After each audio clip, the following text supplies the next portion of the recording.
Welcome back to the NUS Invitational Recaps. This is round 5 with the white pieces we have Tan Yan Hao from SP Team A, and for the black pieces once again Jonathan Goh. Jonathan is on a roll.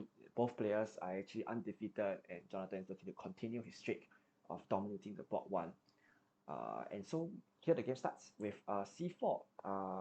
Yan Hao plays the English and he plays the Neo-Catalan against Jonathan and plays d4.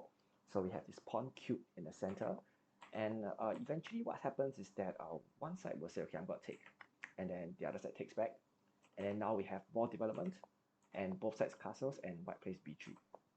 And now black plays e5, taking the entire center. The knight trades itself, and now Jonathan is better because he has the 2 pawns at the center, and as well as the pawn supporting this pawn, so that the center is still it will always belong to black. And so white fianchettos kettles both bishops and develops the knight.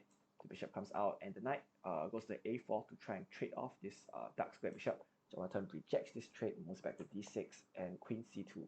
And queen c2 is it doesn't really achieve anything, and what it does is actually allows black to line up the rook against the queen, and so it's saying that if this trade happens, the queen is gonna be under attack.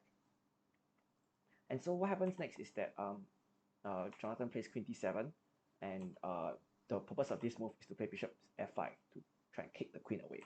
And now that the queen has moved, the bishop now comes in to challenge the bishop that is being fianchetted here, and both players trade the bishops, and Yan Hao takes the pawn here. Now, in this position, the engine actually recommends queen g4, and it basically says that you can take my pawn, and my attack here is stronger than whatever you have on the queen side. This is a very obscure thing that that is only an engine will find. I mean, maybe one of the better players can find it, but I don't think Jonathan would have ever thought of this. This is just so obscure, and he takes back like a normal human being, and the rook takes. And I mean, in the same vein, the engine suggests queen g4 again, because he thinks that this is very strong. I mean, I don't know what the engine saw. I'm not gonna try and dive deep into what the engine is thinking. But Jonathan has the correct idea. He wants to perform this rook lift to either the f file or the h file and attack the pawns down here, the weaknesses behind here. Okay, so and Yan Hao plays h4. Now h4 is a blunder because it severely weakens the king, and it doesn't really achieve anything. After rook f6, now the pawn here is being targeted, so the bishop has to come back and defend it.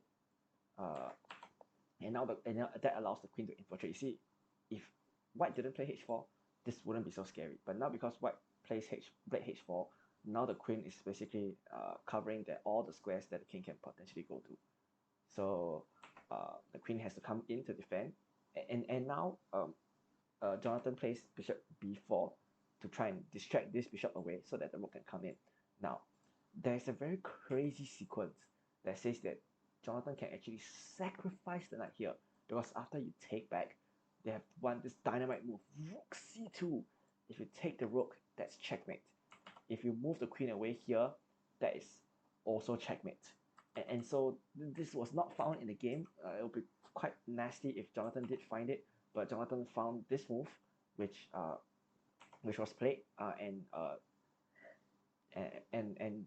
Yan Hao tried to threaten back rank mate, which isn't back rank, by the way, because the bishop just defended, and but Jonathan creates a love for his king. Yan Hao goes for the back rank. It's not really back rank, and brings the knight back. Now this is a clean hang of a piece, but apparently you must take with the bishop. Because if you take with the knight, what happens? Because take queen c2, and you win the bishop back. So perhaps under time trouble, Yan Hao didn't see this sequence, because after you take back with the bishop, black can just play rook f2, and that basically forces the queen to sacrifice itself and leave a bishop and a rook to play against the queen. Now in this position, most of the time black wins because the queen will eventually pick up the pieces with a fork, and that's actually exactly what happens, because Yan Hao took the pawn and immediately blundered his bishop away.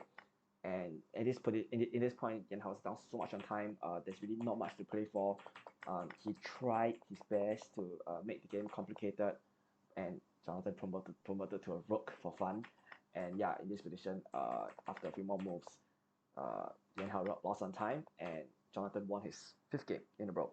And now he's still undefeated.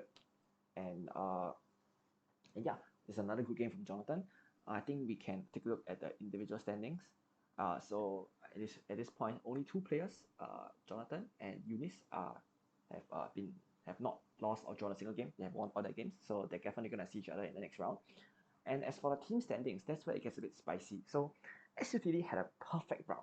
They went 4 out of 4, and NUS Team A we went 2.5 out of 4. So right now we're actually losing to SUTD by half a point, and at this point we're actually panicking. Us as the helpers, we were just, of course, we're supporting NUS. We actually thought like, oh no, are we in trouble? We really don't want to lose our own competition. And behind us, we have MP Team A, Hua Chong, and SP Team A, closely behind, fighting for the third and fourth place trophy.